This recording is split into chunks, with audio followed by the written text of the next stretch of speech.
office, and gave Zach all information, and then, from there, Zach, advised me to contact. Pennsylvania person. Right, and then that's how I got to talk with Kurt. And the hesitancy, sure, to be quite honest with you, is because all of the spending that we were doing in city council, we just felt that if we come even to someone at a state level or the Senate level, maybe the spend is still going on. So that's why, Well, I'm not to say that it would well, I happen. think it's jurisdiction, okay? Okay. This is, on a, I know that, Councilwoman Tasco was one of the first people to step forward to talk about mortgage foreclosure and the discrimination and whatever, but this is way beyond that, okay? This is, predatory lending, so this is way beyond predatory lending. And although, if it were just a one-on-one case, yes, your council person could probably intercede and be helpful. But this is bigger than that, okay? Because we're talking about a national issue, and we're also talking about a federal bailout, all right, that the federal government gave people money that they're still trying to collect more money on top of, okay? That's the part we almost said where the criminal charges may come in. But to somewhat of a credit to City Council, they have, and I'll send you those remedies that we issued or wanted to be read on October the 6th. To you, and there's some pretty strong ones that if it is implemented, it could stop this as very well to slow it down and kind of reverse some of the wrong or misconduct that's happened. So once you read it, I think maybe Senator Casey will probably take a look at that and kind of attach himself to one or two of those things, because either if one or two that he attaches himself with can really reverse a lot of this. And Senator Toomey's office, I'm sorry, Go ahead. Senator Toomey's office, I was in contact with them last year as well. I believe a few may have talked to him this year in his office. And so they had information, and their thing was if it was already in the courts. But there are also two movies that they may have mentioned, if you had not heard about yet. The Big Short with Brad Pitt, which came out on Christmas, and 99 Homes are two movies that would also give you some insight. And you asked, how did we get to Senator Warren and Senator Scott? Go back to Toomey. So what did Toomey's office say, other than when you talked to them? Well, I sent them my documentation, and they pretty much said that because it had already been to court, that because the courts were already involved, that there wasn't much they could do. But I understand a few went back to his office and in contact with Imani Johnson, who I spoke with as well. So I had not followed. But this was just an individual case. This wasn't like No, it wasn't. It was an individual case before I went to Council Curtis Jones and Stacy got involved, and it became a group. Yes, but I said that to say because it was the same issue in terms of fraud or issues that should not have been. For it to come back by their office again would be a continuation. And then with Senator Warren, Paul Randall, I worked with Paul as well, and Paul was one of the first ones that talked about Senator Warren and where she stood. So I started looking up and doing some research. And as far as Tim Scott, I'm the media advisory advisor for NAN, as well as co-chair of the youth movement. Our president, Deacon Smith, is here. And NAN has a annual legislative and policy conference every year. And the second annual one, we go before the Senate and the House. What's the group again? NAN, National Action Network. Reverend Sharpton's group. So in Washington, D.C., we got to go before the House and the Senate, as well as into the White House. And there was a House and Council. There was a housing panel. And after that panel is when I got to talk to someone in Senator Scott's office, and then they contacted me. That's also how I got to meet Paul Randall, because someone walked up to me and gave me his card and said, call him. He can help. He's been, a warrior for the people in this. Great. Yeah, how many people at the table have been directly affected? Okay, Everybody. everybody in this room I have a has? different case. I Okay. went to city council. Okay, wait, I just wanna get a count of how many I have in the room. Okay, 2, 3, 4, 5, 6, 7, 8, 9. See, this all goes in my report to the Yeah, senator, okay, everybody. so I have, And there are some that aren't here that's okay, affected. alright. Okay. But and- Cheryl, that one, I think that one case, capsize it, that one case right there, is Mike Tied up. Every give Renfro's you case. a federal piece. I have a different case. I don't have a mortgage. However, I went to city council, my city council person, Curtis Jones, for some help. And in return, they came back to try to take my house. And I have a card from someone from city council, managing director, who put her card, her city card, into my door saying, "I love your house," and give me a call. Wait a minute, wait. Yes. And wait, let me finish. So I went to the law firm that represents the city on several occasions to try to get a payment arrangement, and I was denied twice. A payment arrangement for my house. However, this person then, someone contacted me and said, "Well, I thought the house was up for sheriff's sale." My house was never listed for sheriff's sale, nor had it been listed from a realtor. So how is your office, that I'm coming to you for help, that you turned the channels to then try to come back after my house? And let me go a little further. Let me go a little further, because I'm going to expose this person. This person was his wife. His wife.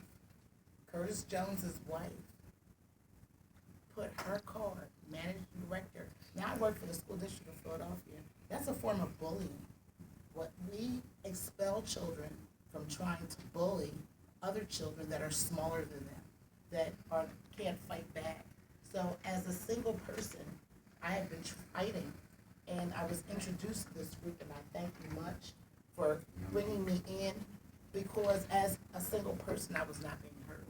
And now, finally, I can be heard. Twice I was denied a payment arrangement, and my city councilman that I went to for help, his wife came back to try to get my house. I've never seen anything like it before in my life, and we've been there since '74, and never since 1974. Are you still in the house? I am. Are they still calling you, or are they still trying to reach out to you? When I told her I was going to expose her, she jumped back. She says, I'm sorry, so sorry. No, but how many people have you done this to? That's my Well, then I'm concern. glad you shared that with me, Tyone because has I that. will be very careful in my dealings with Councilman Jones as well, because I don't want to give him any inside information as to what's going on here, and I'm very disturbed to hear that. I would like to get your name and information before you leave, because we have a new mayor, we have a new managing director, okay? And I think that they need to be aware of your particular situation. So I'll help make that connection for Thank you so you, much. so that you can at least talk, there's not anything I can do about it, but I do think that is something that the new administration should be aware of. I am very, very sorry to hear that. I'm very sad, and, that a councilman would allow his wife who also worked for the city, to even, do something like that, and not even offer you an apology if he disagreed with her actions. So, and you're right, that is a form of bullying, and how dare they look at public records to be able to use them for their own That's gain. what they do. Yeah, that's sad. And The to issue, say the something issue I that's- have, She's is with that many of these programs are federally funded. Mhm, Like the city housing diversion program, mhm, that's something that receives mhm, federal funds. mhm. Now, if they're going to steer people into foreclosure, and this is what this particular agency does, then their federal funds need to. Well, be they're dried not up. compliant, okay? Right. And when you're So not this is where we're talking compliant, about the federal obviously, issues. there's a federal issue. Where we're talking about the federal jurisdiction, there are a lot of violations under federal jurisdictions. Johnny mentioned the Fair Debt Collection Practices Act. They have to proceed in a certain fashion. And if they don't, that is under the jurisdiction of Title 15. Okay? all this stuff is federal. Yes, it is. Because OHCD is funded federally, right? And that's who I made the fraudulent complaint against, OHCD, because it was OHCD who found out my information, and I never had any dealings with no diversion program. They found out my information and contacted me on a Sunday afternoon and asked me could I meet with them. And I'm like, how did you get my information? And they never revealed it. Anyway, I go in and I meet with Karen Kimono, who is a part of this OHCD, and this attorney, Robert Lukens, who was from CLS. They wanted me to amend my motion that I had put in to stop the ejectment. And I agreed because I really thought they were going to help me. Well, 4 days after he put the motion in, I get a letter from him telling me that it was denied and I need to allow them to help me to move out of my property. And he wrote me a check from his personal account, not Keish for cash, none of that. And put me in a senior citizen place that, it's a waiting list for that. I went that day and I got it that day. Only to find out that he sits on that board and all, So now when fraud was brought to OHCD, they turned a deaf ear to it. So, yeah, so it's really bad. And those are, Cheryl, those are federal funds that are actually given to OHCD. I don't know how much money annually they get, but I think the crux right here, and they're closing this out, if all of the federal violations are being done both in the courts, by the attorneys, and by the agencies, one of the recommendations that we issue is that there should be more training given to the counselors, possibly the judges, understanding what the Federal Debt Collection Practice Act really is prior to just adjudicating, because there seems to be a little bit of greed going on. So no one is really looking at these cases. And from a federal rule of evidence, every time and I think a lot of people have looked at their cases, every time they put admissible evidence into the court, somehow the clerks are denying it. So admissible evidence by law has to be presented. Sure. That's just like if I shot somebody, they say, well, do you have the gun? I do have the gun. If they say bring it to court, I'm bringing it to court. The lawyer cannot move that aside. Exactly. So in all of these cases that we're talking about, a lot of federal laws are being jumped over, and especially I think the biggest one is that the due process. I think once you get to the handle on the due process issue, all of this will stop. But due process for Casey, this is a constitutional issue right now. It's a constitutional issue that he either has to stand in front. I'm not pushing him, but I am pushing him. He either has to stand in front of this, or he has to be trailing behind once we go somewhere else, because this has to get done. And that is why we feel that it's necessary for the federal government to intervene, who has supersedious authority, because nothing can be done in the city that they're not going to pass it to the opposing parties of these people. Well, there are a number of issues that I'm hearing here, okay, like, there's, accountability, oversight. I mean, the list just goes on. I mean, certainly nobody should be contacting you on a Sunday. Business is handled Monday through Friday, okay? Occasionally, you might get somebody to handle something from maybe 9 to noon, but again, okay, to see that. Do you have things in writing that they sent to you? I got everything. I got the check. I have the check. I have where he paid the rent. I have all of that. And then I think that what's happening is here we have a few renegades who are, and I'm going to call them renegades, because they're taking advantage of the system and using it for their personal gain. Well, not only that, And that's definitely a federal offense. I'm sorry. I came all the way from Washington with Paul, so I feel like I gotta say something.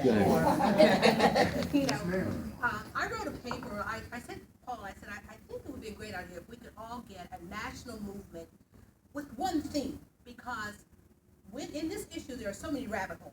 If you start talking about one thing and go down foreclosure, go down and so many things that people like you can get confused listening to these issues.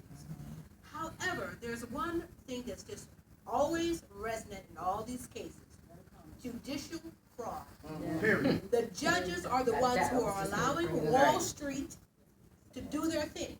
If you, even when we talk about the lost note affidavit, which I'm sure maybe perhaps you know all about that, judges are refusing to even listen to cases. Lawyers will not argue those cases. And no matter what we take into the courts, our problem is the judges. That's right. The city council can't do anything with Wall Street. Wall Street, before they even start something, they've got all of their minions lined up that they're paid. They've got all of the people they've given money to who are introducing legislation. I have something very interesting I have at the bottom of all my emails. And if you just humor me for a moment, I want you to hear this.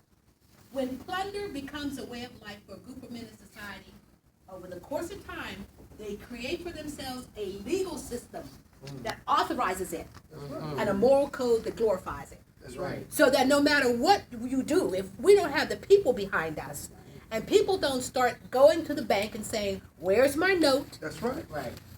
I want to see it. Not, I want to see the original. I don't want to see a copy." Exactly. And I was sharing with him that what happens is that people think that the only people that are being hurt by this Wall Street fraud are people who want to get a free house, or somebody who just doesn't want to pay their bill and they want to get a free house. Right. However, I submit to you that your next door neighbors who have paid their bill, they don't know how this fraud affects them. That's right. They don't know that this fraud, that when they pay their bill and they go to get the paid off note saying that they are supposed to get under the law, item 23 of the deed of trust says the note should be given back to the homeowner. You'll never get that note back. So as long as you don't get that note, there is a debt out there. I have some land that I paid for, and until I became active in this, I have a certificate of satisfaction. That just means that the loan's satisfied. It doesn't even mean that to the person who's holding my note. Somewhere in China, somebody's got that note. And one day I'm going to get someone knocking at my door, or I'm going to get a note in the mail saying, "Miss Johnson, we hold the note on your property." And I'm going to say, "But I paid Washington Federal. This is no longer in business. I paid them." And they're going to say, "Well, I'm sorry. I hold your note. You didn't pay me. And I want you to pay me, or I want that property back." So then all of these things, all these cases, all these issues that we have, trust me, they mean nothing to the court because they've been paid off. That's right. They have been, they will not rule in your favor because, number one, the implications of this are so humongous that they don't want to deal with it. They don't want to deal with the fact that you get a free house, but guess what? Wall Street gets a free house when they put you out. And they aren't even entitled to the house. That's right. The house has been paid for. They're not even entitled to the house. But they take your house. They're not the holders. They will take your house, sell it, and get money for their bottom line. So you see, this is so heinous. And it's so ubiquitous, this whole entire thing, till it's not your story, my story, whatever. It is the judges. It's the legislature. They are taking Wall Street money, and they will never rule in our favor unless the people start going to the banks, and this gets on national news, and the news people can start relating to the fact that, hey, it's your house too. You will never have the note on your house. Other than that, but They I'm won't talking touch it. Inquirer. We went to have. The press is sold out. The press is brought, man. I'm gonna be straight blunt with you. Here's the question from the media. Hold on. Some. Hold on. That's what I did before I worked for the senator. Okay, so They will not touch it. what was Harry told us he was coming, and then Deacon Smith personally called him. He told Deacon Smith to send him over. Wanda and I talked with Harry, and he told Deacon Smith to send him over, so Deacon Smith sent him over the books, and never got noticed. well, okay, wait. Let me just say, That needs to go global. and I'm not defending Harry, okay?